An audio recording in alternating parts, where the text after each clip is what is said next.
یہ کتنی پیاری بات ملفوظات میں اعلیٰ حضرت لکھتے ہیں. ایک بزرگ مجذوب ولی تھے حضرت موسیٰ سہاگ رحمۃ اللہ تعالیٰ علیہ. احمد آباد کے قریب کہیں ان کا مزار پاک ہے. موسیٰ سہاگ یہ مجذوب ولی تھے. مجذوب کون ہوتا ہے؟ اللہ کے ولیوں میں ایک طبقہ، ایک جماعت ایسی ہوتی ہے کہ وہ یاد الہی میں ان کی عقل فنا ہو جاتی ہے. اللہ کے ذکر میں یا اللہ کی محویت میں ایسے غرق ہو جاتے ہیں کہ ان کی عقل فنا ہو جاتی ہے. پھر ان کا دماغ اور عقل حاضر نہیں رہتی حالات دنیا کے اعتبار سے. ان پر شریعت کے احکام نافذ نہیں ہوتے، اس لیے کہ شریعت عاقل بالغ پر ہے. جب عقل ہی نہیں ہے تو شریعت کہاں؟ تو مجذوب وہ ہوتے ہیں اللہ کی یاد میں جو اپنی ذہن اپنی عقل کو فنا کر چکے. ان کا مقام بڑا ہے. حضور پاک صلی اللہ تعالی علیہ وسلم کی بہت ساری احادیث میں ان کی فضیلت بھی آئی ہے کہ ان کے خلاف کچھ مت کہو، اس لیے کہ اگر وہ قسم کھا لیں تو اللہ ان کی قسم کو پوری کرتا ہے. وہ بہت پائے کے اولیاء ہوتے ہیں مجذوب. لیکن امت کو حکم یہ ہے کہ مجذوب کی تلاش میں نہ گھومو، نہیں تو پھر دھوکہ بھی کھا سکتے ہو. جھوٹے کو بھی مجذوب سمجھ لو گے، ڈھونگی کو بھی مجذوب سمجھ لو گے. آپ کو حکم نہیں دیا گیا ہے مجذوب کی تلاش کا. اور اگر کوئی نظر آ بھی گیا تو اس کے پیچھے رہنے کا بھی حکم نہیں، اس لیے کہ آپ صحیح العقل ہیں اور وہ مجذوب شریعت کے مطابق عمل نہیں کر رہے ہوتے، ان کی عقل فنا ہو چکی ہوتی. کہیں آپ ان کی گہری عقیدت میں آپ بھی ان کی طرح نہ بن جاؤ، نماز روزے سب چھوڑ کر کے. اس لیے حکم یہ ہے کہ مجذوب جو ولی ہیں ان کا ادب و احترام ضروری ہے، لیکن ان کے پیچھے، ان کے آگے پیچھے لگے رہنا اس کی اجازت ہمیں نہیں. موسیٰ سہاگ رحمۃ اللہ علیہ ایک ایسے مجذوب ولی تھے. سنیے، ان کی بڑی بہت ساری کرامات ہیں. کبھی کبھار یہ چوڑیاں بھی پہن لیتے تھے. ان لوگوں کا حال ایسا ہی کہ کئی مجذوب ایسے کہ کپڑے بھی نہیں پہنتے تھے.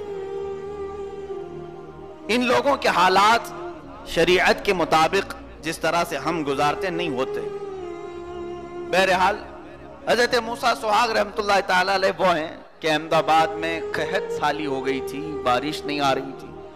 بہت سارے اس وقت موجود بزرگان دین جمع ہوئے، نماز استسقاء پڑھے، دعائیں ہو رہی تھی، کچھ بارش نہیں ہوئی. یہ دیوانہ وار چھوٹے سے کپڑے بدن پر ڈالے جا رہے تھے اور ہاتھ میں چوڑیاں بھی. تو آپ سے کسی بزرگ نے کہا کہ بابا تم بھی تو تھوڑا دعا کر دو. رک گئے. کہا کیا؟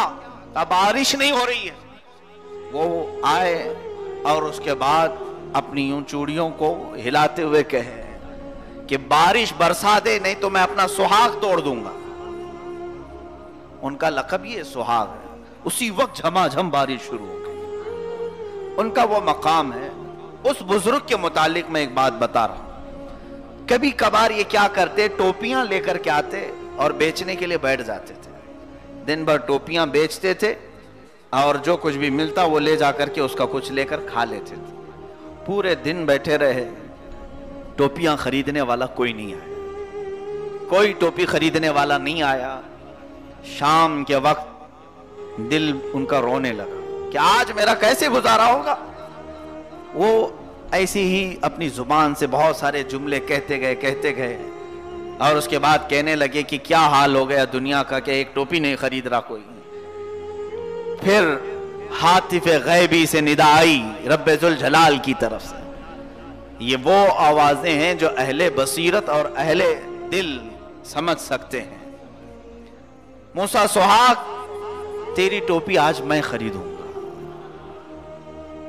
تیری ٹوپی کی جو قیمت ہے وہ بتا، میں خریدوں گا. کھڑے ہو گئے. کہا آج بڑا خریدار ملا اور اصل خریدار میرا ملا. ان اولیاء کا تعلق باللہ بہت مضبوط ہوتا ہے. جیسے حضرت موسیٰ علیہ السلام کے زمانے کے مجذوب کے متعلق بھی حدیث پاک میں ہے. آپ کوہ طور پر جا رہے تھے، ایک مجذوب نیچے بیٹھا باتیں ایسے کر رہا تھا، اے اللہ تو آ جا میری گود میں بیٹھ، میں تجھے کنگھا کروں گا، تجھے کپڑے پہناؤں گا. یہ سب جملے تو کفریاں ہیں، اگر ہم کہہ دیں تو کافر ہو جائیں گے. موسیٰ علیہ السلام نے اسے تھپڑ رسید کی. خاموش، اللہ کی شان میں ایسے بولتا ہے. کوہ طور پر گئے، رب سے کلام کرنے کے لیے، جواب ہی نہیں آیا. بہت دیر کے بعد آپ نے پوچھا مولا کیا خطا ہوئی؟ رب تعالیٰ نے فرمایا میرے ایک محبوب بندے کو چپ کیوں کرایا؟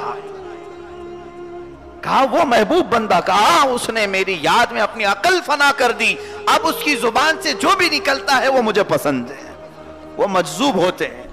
یہ موسیٰ سہاگ شام کے وقت رقص کرنے لگے، اچھل کود کرنے لگے، مجھے بڑا خریدار ملا ہے اور میں قیمت جو لگاؤں گا تجھے خریدنا ہوگا۔